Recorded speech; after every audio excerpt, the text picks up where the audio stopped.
The train groaned and hissed as it came to a halt, brakes shrieking against the rails, filling the small town station with a thick cloud of steam. The platform was alive with motion, men in worn coats stepping down to meet families with open arms, mothers clutching children, soldiers with stiff backs carrying duffels, and strangers brushing shoulders as they hurried toward waiting wagons.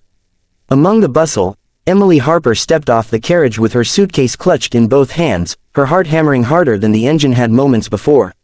She had left behind everything she knew, and in her arms she carried what little she owned, clothes folded in haste, a few treasured keepsakes, and the delicate remnants of the life she had run from. She felt small standing there, a young woman with no map of where to go next, only the vague hope that this town might hold a fresh beginning. The suitcase was heavier than it looked, stuffed with too much of the past, and as she dragged it across the wooden planks, the old latch betrayed her. With a sudden snap, the case sprang open, spilling its contents in a humiliating wave across the platform. A dress tumbled onto the ground, stockings slipped into the path of boots, a small leather-bound diary flipped open where strangers could see, and a framed photograph of her mother clattered, drawing the attention of passers-by. Gasps and muttered voices followed her as she dropped to her knees, desperately gathering her scattered belongings, her hands trembling as though she could pull her dignity back along with them. A man nearly tripped over her skirt, muttering irritation as he sidestepped her, while another woman stared, shaking her head as though Emily's life spilling into the dirt was an inconvenience to everyone but her. Her cheeks burned. She whispered apologies, though no one slowed down. She reached for the photograph first, brushing the dust from the glass, holding her mother's smiling face to her chest as if shielding it from the world. Tears pricked at her eyes, but she blinked them back. This was not how she wanted her new beginning to start. Yet here she was, crawling on hands and knees, gathering stockings and papers while the town she hoped to belong to stepped around her without pause. And then, a pair of boots stopped in front of her. Sturdy, dust-worn, planted firmly on the boards. She looked up through the haze of humiliation, and there he was. A man in a wide-brimmed hat knelt down without hesitation, his shadow falling across her scattered things. His hands were broad, rough with calluses, but gentle as he lifted her books and stacked them neatly, shook out her crumpled scarf, and tucked a folded blouse back into the suitcase. His movements were unhurried, patient, as though the chaos around them had stilled. "You've got the whole world in here," he said, his voice warm and steady, carrying above the noise of the crowd. Emily froze for a moment, clutching the photograph tighter, then tried to laugh, though her voice cracked. "Feels like it." The man's eyes, blue and clear as the sky after a storm, met hers. There was no judgment in them, no mockery, only a quiet sincerity that made her chest tighten. He smiled, just a little, the kind of smile that wasn't rushed or forced, but one that settled softly like a hand on the shoulder. "Well, lucky for you, I've got steady hands. Let me help you gather it back." She wanted to protest, to say she could manage, but the words caught in her throat. No one else had stopped. No one else had cared. And now here was this stranger, kneeling beside her, not just collecting her things but somehow collecting her heart in the process. Together, they worked silently, side by side. He picked up her diary with surprising respect, closing it carefully before slipping it back inside the case. She tucked a skirt into the corner, grateful his hands were quicker than hers. For a few moments, the platform's noise faded, and all she noticed was the rhythm of their hands moving together. When they tried to shut the suitcase, the bent clasp refused to catch. Emily sighed in defeat, slumping back on her knees, brushing a loose strand of hair from her flushed face. "It's useless," she muttered, embarrassment settling like a stone in her stomach. The cowboy didn't answer right away. Instead, he straightened, scanning the crowd before reaching into the saddlebag slung over his shoulder. He pulled out a coil of rope, worn but strong, and with practiced skill, wound it neatly around the suitcase. His fingers worked with quiet assurance, tying a knot so firm it seemed the case could survive another 100 falls without spilling again. He tested it once, then twice, before looking at her with a satisfied nod. "There," he said, standing tall. "Safe and sound. Won't be falling open again, unless you want it to." Emily stared at the case, tied up and secured by the simple rope, and then up at him. "Thank you," she whispered, the words not nearly enough for the weight of her gratitude. He tipped his hat back slightly, revealing more of his face. He was older than her by several years, weathered by sun and wind, but his features were kind, his jaw steady, his eyes calm. "Name's Luke Carson," he said. You passing through, or planning on staying? She hesitated, clutching the suitcase handle tighter. Trust did not come easy anymore. Emily Harper, she replied softly. And, I'm staying. At least, I think so. I don't really have anywhere else. Luke nodded as if that answer made perfect sense. Then welcome, Emily Harper. This town can be rough around the edges, but it's got a way of mending folks who give it time. The crowd thinned as more travelers drifted toward wagons and carriages. The noise faded, leaving behind the soft hum of the evening. Emily felt the weight of her decision settle deeper in her chest. She had left behind a life that had suffocated her, a broken engagement that had shattered her trust, and a city where every corner reminded her of loss. Now she stood at the edge of something unknown, with nothing but a patched-up suitcase and the kindness of a stranger to guide her forward. Luke adjusted his hat, starting to step away, but then paused. He turned back, his gaze holding hers as though he wanted to leave her with something more than just rope and courtesy. His voice was steady, deliberate. I'll tell you something, Emily. I may not know you, but I'll make you a promise. Whatever pieces you're carrying, I won't let them fall. And if you trust me, I'll never drop your heart either. For a moment, she forgot how to breathe. No one had spoken to her like that in a long time, not with pity, not with expectation, but with a vow that reached somewhere deeper than she was prepared for. She nodded faintly, her lips parting to respond, but words failed her.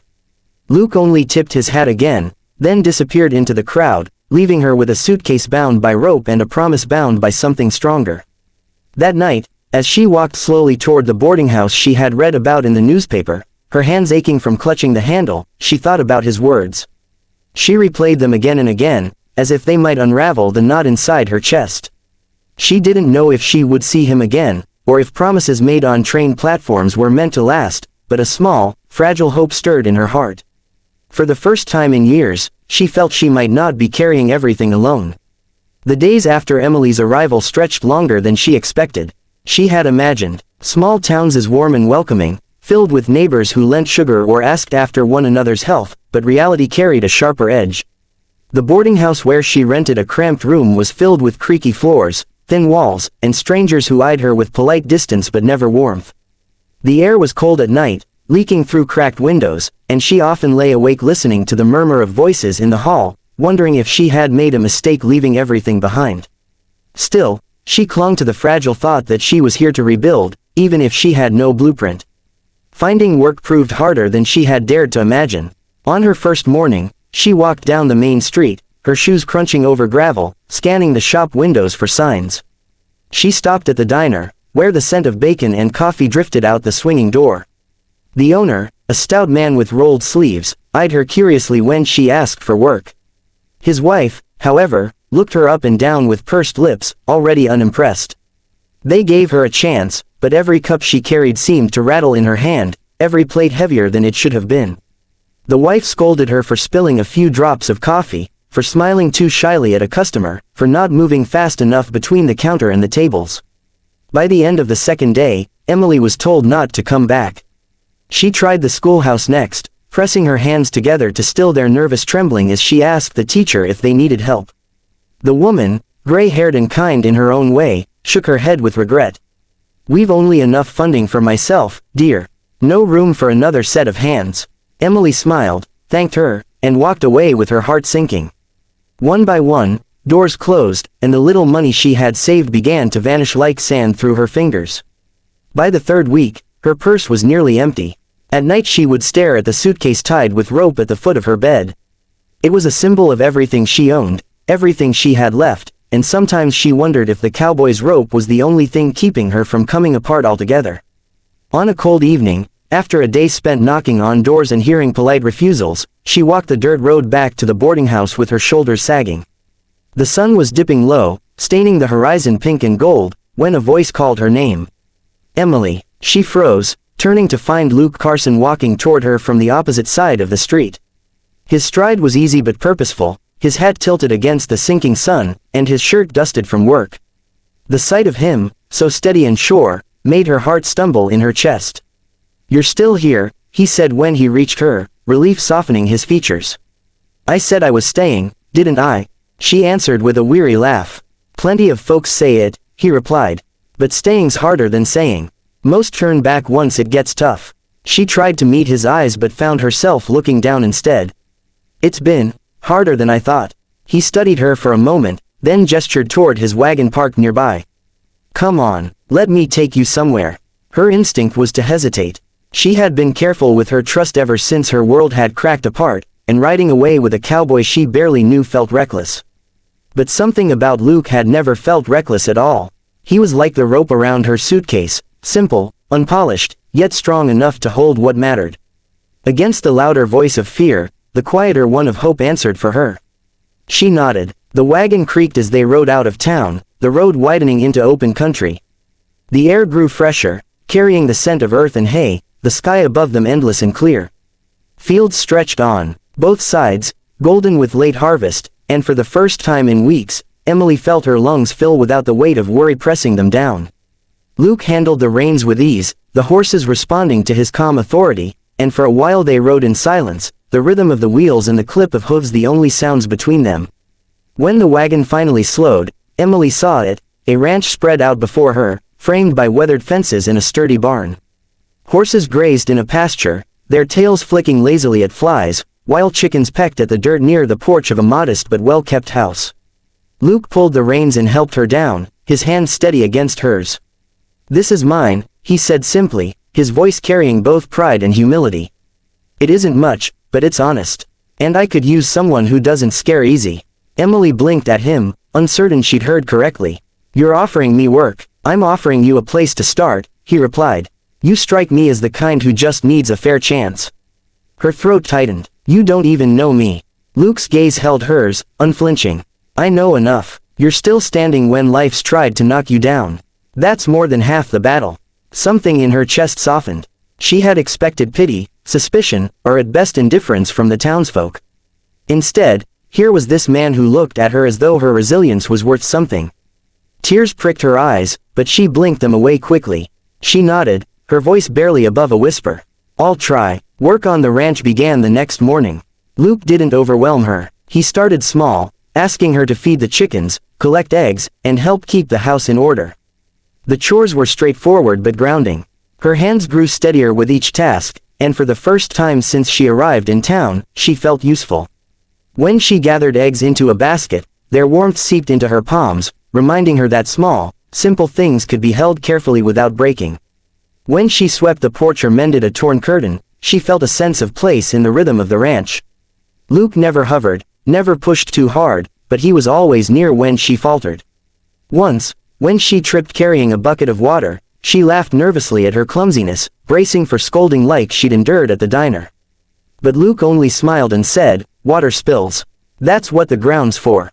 The gentle humor in his tone made her laugh for real, and the sound startled her. It had been so long since laughter had come easily. Days turned into weeks, and little by little, Emily found herself changing. Her shoulders carried less of yesterday's weight, her voice grew steadier, and the loneliness that had shadowed her began to lift. One evening, after mending fences all day, Luke walked with her beneath the wide prairie sky. The stars stretched endless above them, brighter than any city lights she'd ever known. Emily tilted her head back, her voice soft. Luke, why did you promise me that day? On the platform, you didn't even know me. He leaned against the fence, his face lit by starlight, his hat tipped back. Because I saw someone trying to carry too much alone. And I know what that feels like.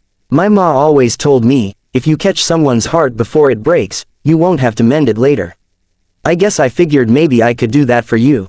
Her throat tightened, tears brimming at the edges of her vision. She turned her face toward the fields, blinking quickly, but the tears slipped free anyway. No one's ever said anything like that to me before. Luke's voice was low, steady. Then it's about time someone did. Standing under that vast sky, Emily felt a quiet certainty settle inside her. She didn't know where the future would lead, but she knew this much: she was no longer carrying everything alone. And though she hadn't meant to, she found herself believing his promise, believing that this cowboy with steady hands would never drop her heart.